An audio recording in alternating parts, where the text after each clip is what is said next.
Good evening, everyone, and welcome to Strand. My name is Sabir, and I help direct events here. For a little bit of history, Strand was founded in 1927 by the Bass family over on 4th Avenue's Book Row. Stretching from Union Square to Astor Place, Book Row gradually dwindled until after over 92 years, Strand is the sole survivor, still run by the Bass family and still housing new and used books. And tonight we have a special treat. Our owner, Nancy Bass, is here. So tonight, I'm thrilled to have with us Nell Painter. Nell is the Edwards Professor of American History Emerita at Princeton University, author of several acclaimed books, including the New York Times bestseller, The History of White People, and most germanely tonight, the National Book Critics Circle's finalist, Old in Art School. Joining her to discuss the work are Deborah Bricker-Balkin, Vincent Cunningham, and moderator Boyce Terrell Allen.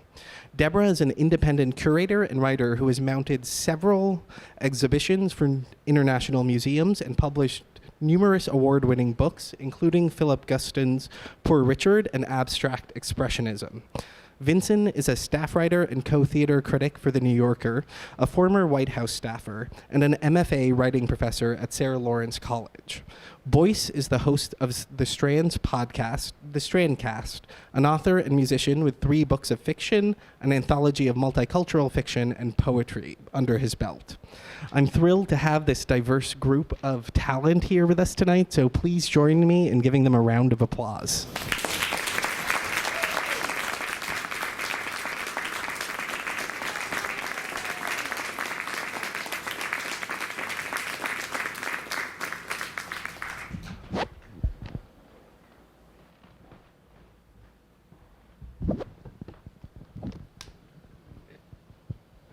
Good evening, everyone. How's everyone doing? Good. Good. Gorgeous audience.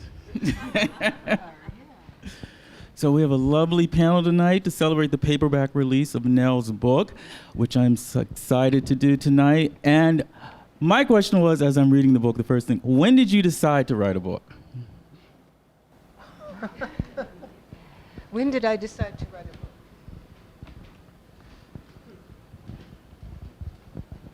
Can you hear me? Yeah. I'm not sure this is... Are we good? Are we good? Sabir? Yeah. That feels better, huh?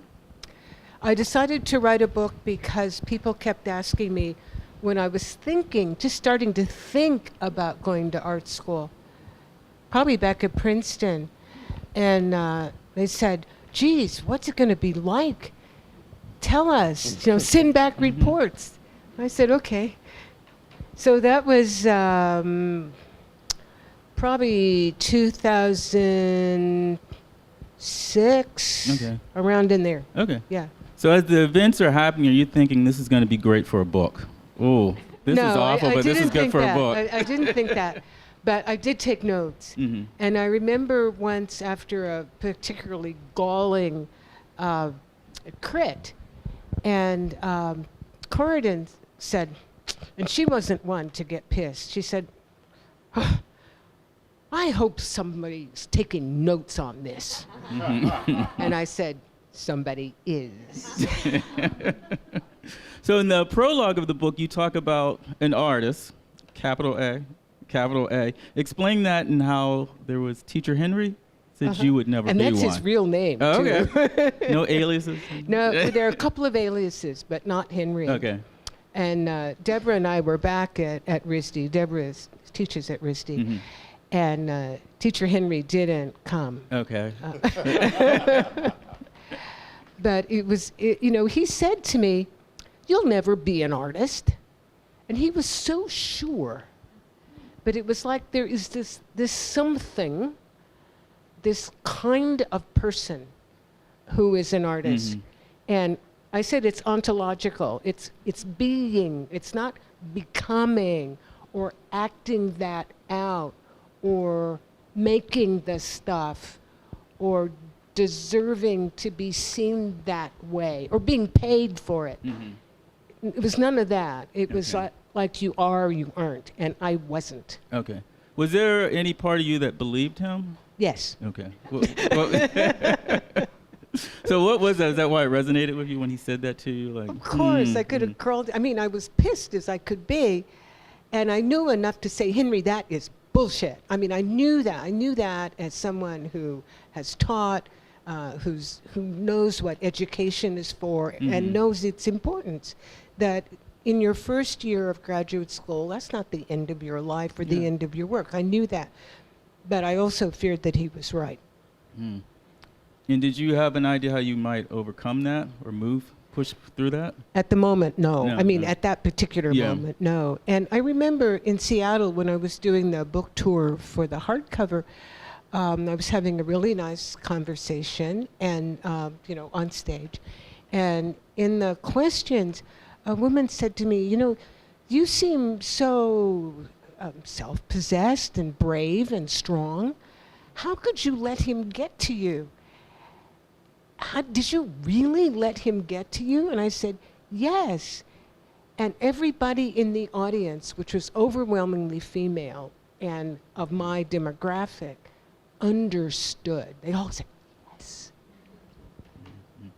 In the book, did you have an idea what would be more important, your age, your race, your gender? Like what would be? Yes. Okay. I knew from the experience that being old was going to be number one. But as I wrote, how to show that, how to put my feelings into words, that was the process of writing. Yeah. And Deborah was teacher Deborah in the book. What was your introduction to her? You can speak to that, Deborah. Well, Nell was, sorry, am I on?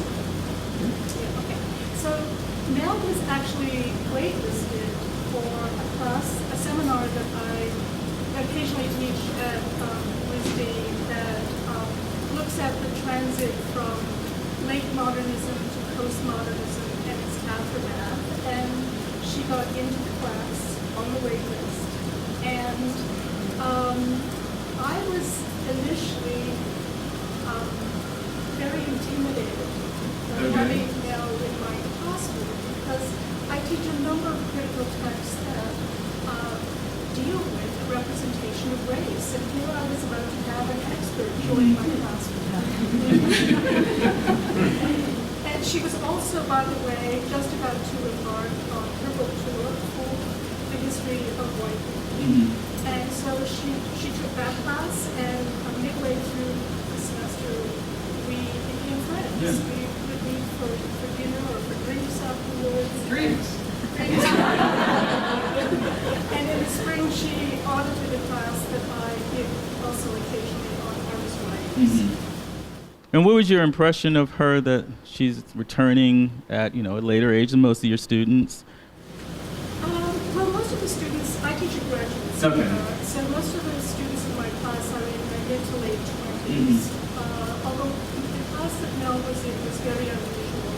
There was a Fulbright fellow from Portugal who was in his early 40s, and another student who returned to get his MFA who was in his early 50s from South Korea.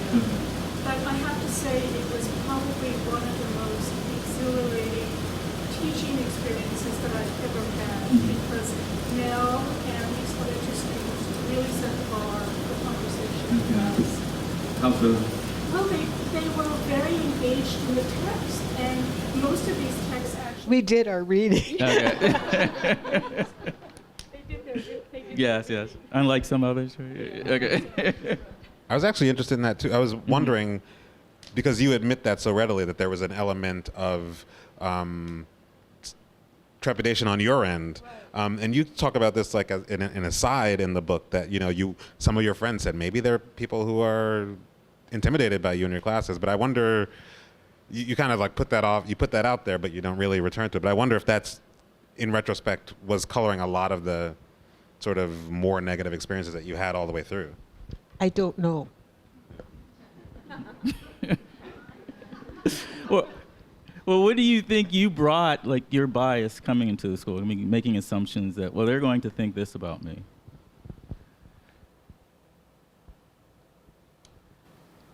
I'm not sure I knew what to think. As an undergraduate at Rutgers, I I don't think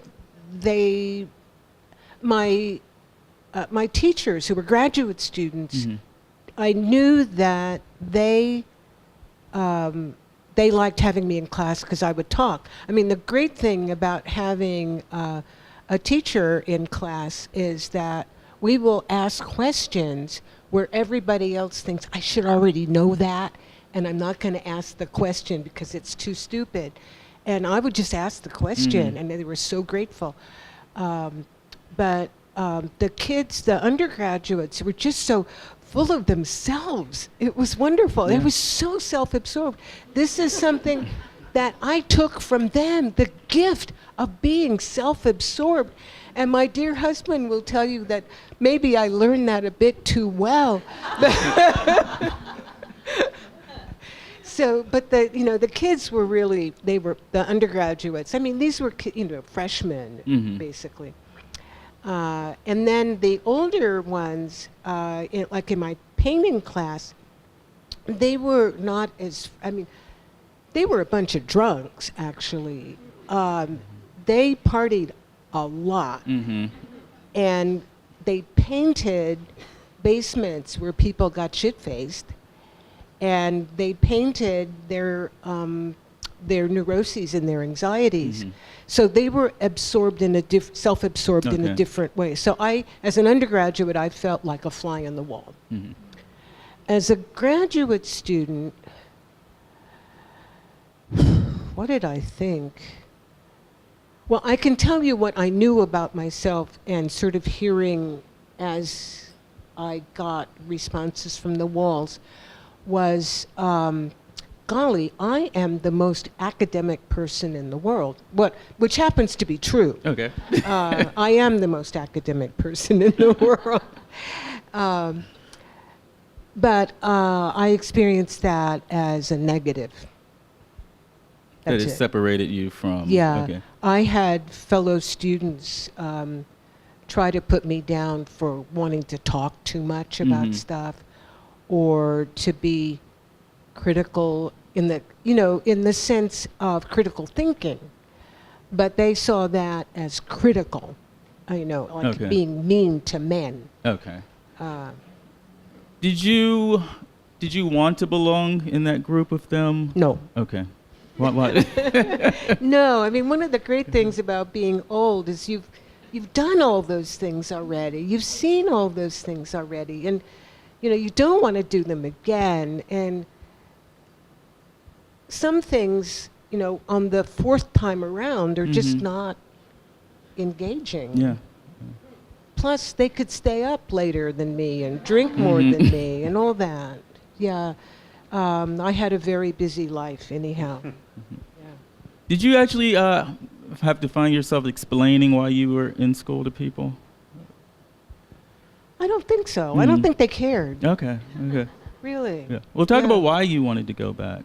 I wanted to go back. I had written a whole bunch of books, and they're really good books. And actually, we're talking about doing a second edition of Creating Black Americans, if any of you know that book. So I had done a lot of books, and I'd been president of historical societies, and I'd kind of done everything. And I'd always loved to draw. And I'm a knitter, and I've always loved color and texture and all that. So I could do it. And my husband supported me. I had the money, and those are two really important parts of going to art school, because art school is so expensive and all-absorbing. So I could do it. So I will say boldly, as a woman, that I wanted to and I could. And you had your mother as an inspiration. My mother was an inspiration. As somebody who did something different as an old woman, and also used the word old in a title of her book. Okay. Yeah, that's hard. Did you have to come to a comfort level in using the word old? No, Okay. that was really easy. Okay, you embraced that. I think that was there from the beginning, wasn't it, in terms of title? I think so. Yeah. And if you two could talk about, like, when you read the book and your impressions of the book, because you read a book in the early stages. I read it through a number of drafts. Yeah. You know, yeah. Yeah. So if you can talk about your relation to reading the book and personally knowing her, what that was like. Well, I loved reading the book through its various drafts. It was really informative to me to see the kinds of figures and information that became planted in the book later on rather than at the outset. But, you know, I have to also just say it was enormously affirming for me to read Nell's depiction of my class. Did it feel accurate? I don't have any objectivity about that. So, but I was glad to know that my class was a class where she felt the students were not being judged, unlike the very music studio routines that they were subjected to on a weekly basis. Now, how did you see the manuscript change over draft? Well, there would be different. It wasn't written entirely chronologically, was it? At first it was, But then it changed. and then it changed, so that You'll Never Be an Artist got moved up to the front. Okay.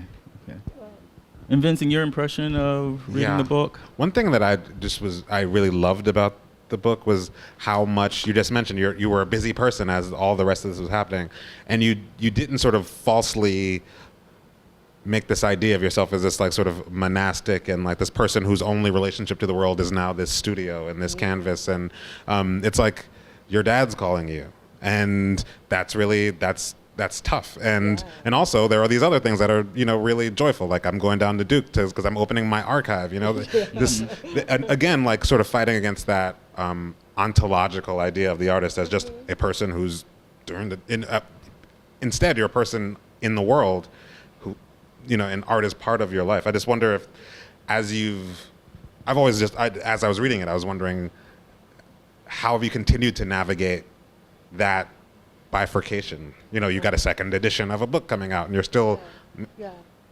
Actually, it's a trifurcation. But I really wanted, it's part of being old that you have all these things going on at once. I thought, and as I started Rutgers, that everything was arranged. So we had put my parents in a play of continuing care. I thought my book was just about done. I thought I could concentrate on this and, sort of drop those other things and then move on. But part of being a grown-up is that you take it all with, especially a daughter, you take it all with you. And I wanted that to be part of what was in the story of my experience, that I was drawn in very many different ways. Right now, I'm feeling very drawn. So my website has 3 parts to it. One part is historian, the middle part is this book, and the other part is Nell Painter artist. So if you want to see my work that's not in the book, look in Nell Painter artist. But since Trump has given the history of white people a new life. So this fall, I'm going back to McDowell. I finished Olden Art School at McDowell. I'm going back to McDowell to start the new project, the working title, The History of White People for Dummies, illustrated by the author with comments on American whiteness since Trump. This will be an artist book. So I will draw the history of white people. And I was thinking, we go to the Adirondacks for the summer, so I packed up all these graphic books, and I was going to sit on the dock and look at these other people. And I ended up spending the whole summer writing, because the demand for me as a historian pundit, I hate to say it, but it's much bigger than demand for me as the artist. So I wrote 2 op-eds for The Guardian, And I have a review of whiteness books coming out in Foreign Affairs at the end of the year, though I finished it in June. And then I wrote a review that's out now in The Nation of Mary Schmidt Campbell's wonderful biography of Romare Bearden. So I spent all this time writing. So I was so tired. I made like 6 little drawings in the summer. That's it. So I can't do it all. In the book, you talk about the euphoria you felt when making art. Do you ever feel that with the historian part of you? Like the writing, creating? I love history, but that sort of transcendence of time not passing, that's more art. I go into art in a way I don't go into history, even though I love researching history, I love writing history, but it works somewhat differently. It's a different kind of love. Didn't somebody sing that? Different kind of love? Yeah. No ordinary love. No. They're both extraordinary loves. different. Yeah. And what do you think you brought from your career as a historian into the art career? That question got asked. I heard it first at Yale with scholars I love. Crystal Feimster asked me that. Laura Wexler asked me that. Rob, what's Rob's last name? Rob Storr asked me that. And I said, duh. I didn't know. I didn't have, I said, I don't do history anymore. I don't know. It doesn't change the way I think. I don't think about history. No. But I realized that they are all intertwined. And so something my friend Adrienne Wheeler noticed very early on as we were talking art, that I always wanted my images to have a meaning besides the visual meaning. So that's part of it. And the other is that making art has changed the way I think about history. So historians work by addressing issues that have a larger significance than just the thing that's on the table. So we ask, is this representative? Does this work for something else besides just the antiquarian or the little thing? But as an artist, I just get into things that are interesting to me, and I can go deeply into images and ideas that I am so deep in, they make no sense at all. They become abstract. But I do that because I want to and I can, and that's all I ask of it. Does this interest me? Okay. And did you think that you would be leaving the historian career completely behind? Yeah, I think I thought that, but how has the response been from people who say, look at you as an inspiration? Because did you see yourself as an inspiration, that you're returning to do something? People say that. I'm not the one to answer that question. People say, oh, you were so brave to do that. About the books I write. You were so brave to write that book. What I had to say about Sojourner Truth. Oh, you were so brave to... I guess I was brave to take on Aren't I a Woman? And in case you're worried, Sojourner Truth did not say Aren't I a Woman, much less Ain't I a Woman. So I guess I was brave to say that. Oh, you were so brave to write about white people. I just did those books because I had questions that with Sojourner Truth, how is it that the words we associate with Sojourner Truth, like ain't I a woman, and tearing off her clothes and showing her breasts, she's this tough woman. And then on the other hand, the photographs of her are totally composed. How do you put those two representations together? That's how I started that book. And with the history of white people, why are white people called Caucasians? It was a question.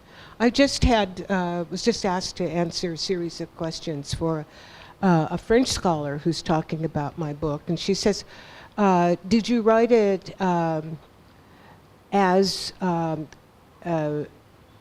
American historian of American history?" I said, "No, I didn't write it as anything. I wrote it because I wanted to answer a question." Yeah. So I guess maybe not so much the brave in writing it, but brave in what you did, what it took to go back to school, to go to school for something you were passionate about. Well, looking back, I see it wasn't just nothing. Mm-hmm.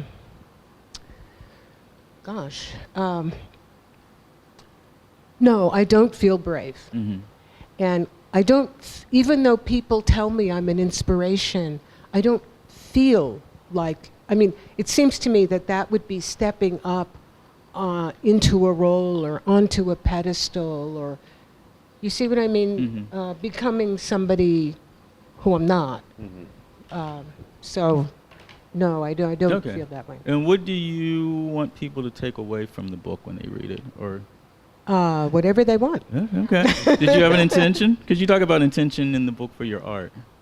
No, I would like, okay. I would like people to be able to look at my art and stay with it. I want them to be able to see something that engages their eye. Mm-hmm. With the book, yeah, I'd like them to be able to stick with it Okay. and, read the words and look at the pictures. Mm-hmm.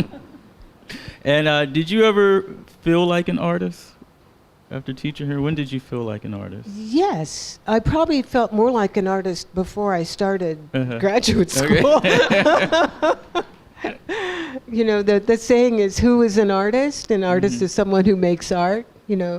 What is art? What artists make. So, actually, I was down in my studio. I'm having two shows at Harvard in October. Okay. October 17th, come to Cambridge. And I was looking for some framed self-portraits, Mm-hmm. and which I did find, thank heaven. But I also found a drawing I had made in 2008, and it's a lovely drawing. I'll show it to you, actually. And I really like that drawing. It was such a long time ago that I made it. I had forgotten about it, and I don't think you've seen it, Deborah.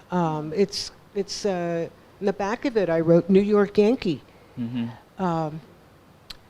And I really felt like an artist looking at Mhm. that drawing. And I thought, that's a terrific drawing. Mm-hmm. And the difference between what I did then and what I can do now but what I hope to do again is to have the time to get deeply into it and stay there. Okay. That's what feels like being an artist. Mhm. And right now, my life is so chopped up with writing that I don't actually feel like an artist. Mm. Okay, I get that. So we are going to open it up to audience questions. Sabir has a microphone. Just raise your hand. Hi, I'm Neil Baldwin's friend that was in touch with you. Oh, yes, from of West course. Orange. I'm so glad you came. Yes. So my question is, if you want to see people who are old and starting over in art, you just have to go to the Montclair Art Museum Yard School or the school in Summit or anything, which is what I've done. And I just wonder, what have I missed because I started doing art at 62 after a career as a writer, by not going to art school. And is there any way I can get that without matriculating? It depends on what you want. There's no one right answer. So I'm a person who came out of the Ivy League, and I appreciated, perhaps to a fault, what institutions can do for you in the world. And I was a person in the world, and I saw myself as a person staying in the world. I tried taking class at the Newark Art Museum, and it wasn't what I wanted. I wanted more rigor. I wanted more intensity. I wanted more heft. So that's why I decided to become a full-time student twice over. But there's no answer. The way I did it isn't better than the way you do it. The way you do it is your life. Right. And it doesn't make you a real artist and me an artist and me not an artist. That's right. That doesn't confer that title, right? That you struggle with in the preface to the book, right? Well, that's to give Henry the power to designate who and what we are. So, no, I don't go along with that now. An artist is somebody who makes art.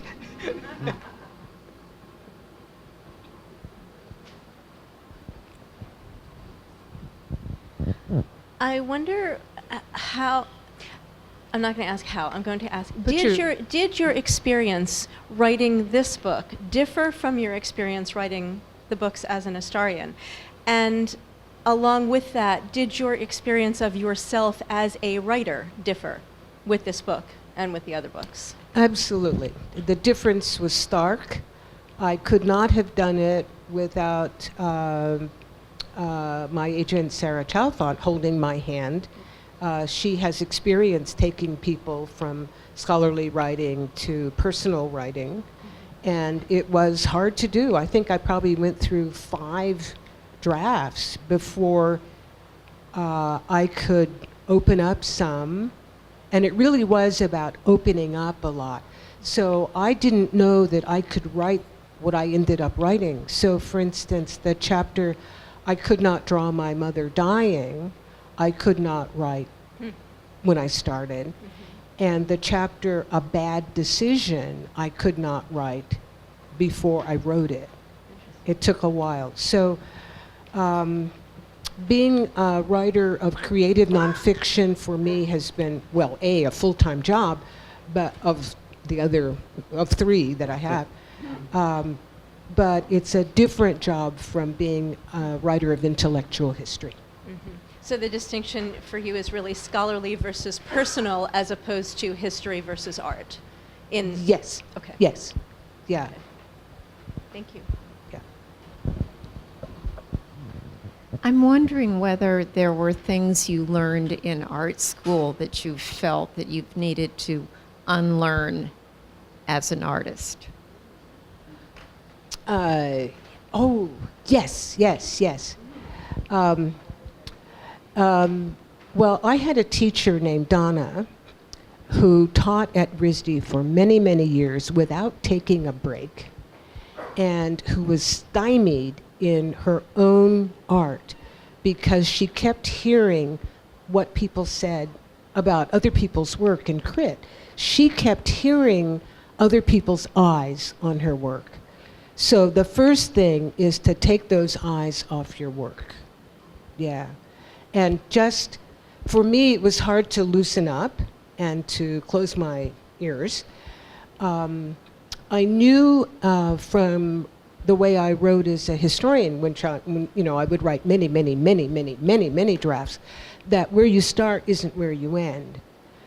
But I had to get used to making really bad art and knowing that it was going to go somewhere.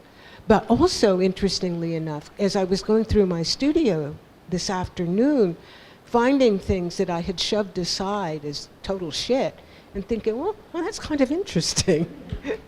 Yeah.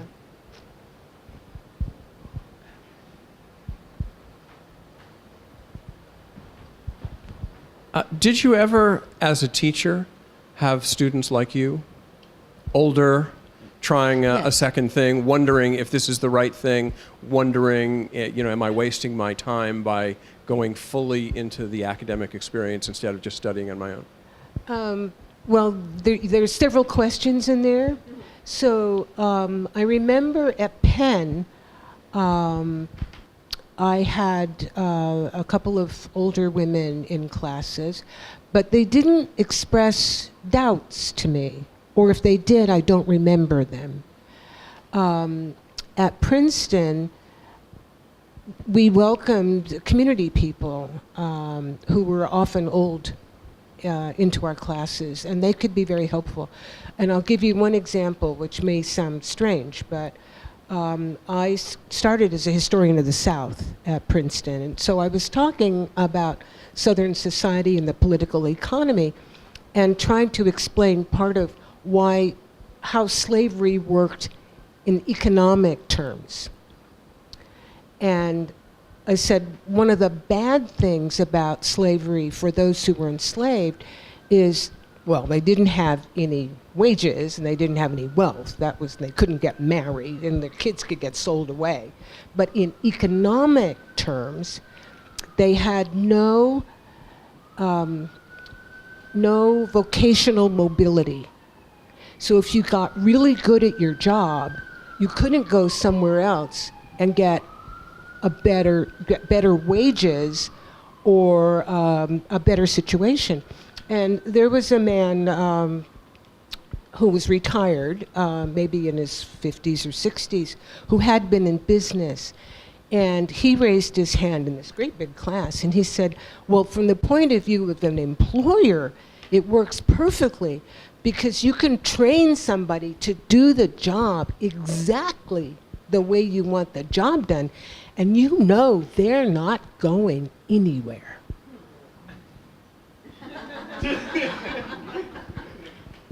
Yeah. What grade did he get? Well, we didn't give grades to the. Yeah. We have time for one more question. So I wonder if you've seen some of the young people who went through RISD with you maybe graduate and go off and get really active creatively as artists, and what you thought about that. And I guess I also wonder if, if when you're in your mid-20s and you get thrown into graduate school and you get all that focus and rigor and everything, maybe it does something, or have you thought about, does it do something to the creative process and in a beneficial way? Because you're already so developed intellectually, Yeah, I'm a right? grown-up, yeah. Yeah, so you already have your own kind of patterns and habits Yeah. of thought and everything. I just wonder if you think going through that process when you're in your 20s, if it somehow was beneficial to them in a way that it wasn't to you because you were already so mature, right, intellectually. Well, I thought I was, but that happened to me even so. I did change the way I think. As I just told you about thinking about what art I make and going into something just because it pleases me.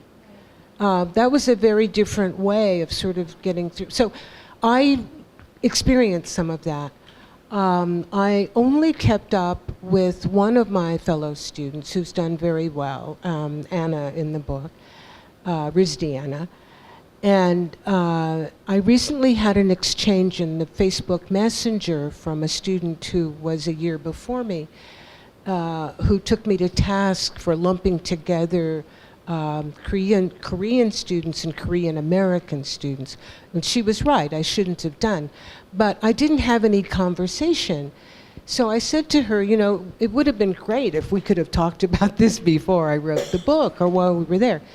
But she was right, and I was wrong. And then she wrote back and said, well, it was a very hard time for her. She was in her middle 20s, and all this was, and so yes, I think it's a hard job to be young in many ways. I mean, it's a hard time to be old also. I mean, being old is not for sissies, as they say, but also being young isn't either. And I think I said with Henry that, or maybe I know I said this to you, Deborah, that I was so glad that I was old when Henry told me that nonsense, because I have told that story many times, and people will tell me about themselves or the people they know who took it to heart and quit. So I knew, I was mature enough to know that this was nonsensical. And being young, you may not have had the experience. Yeah. So please join me in giving this fantastic panel a round of applause.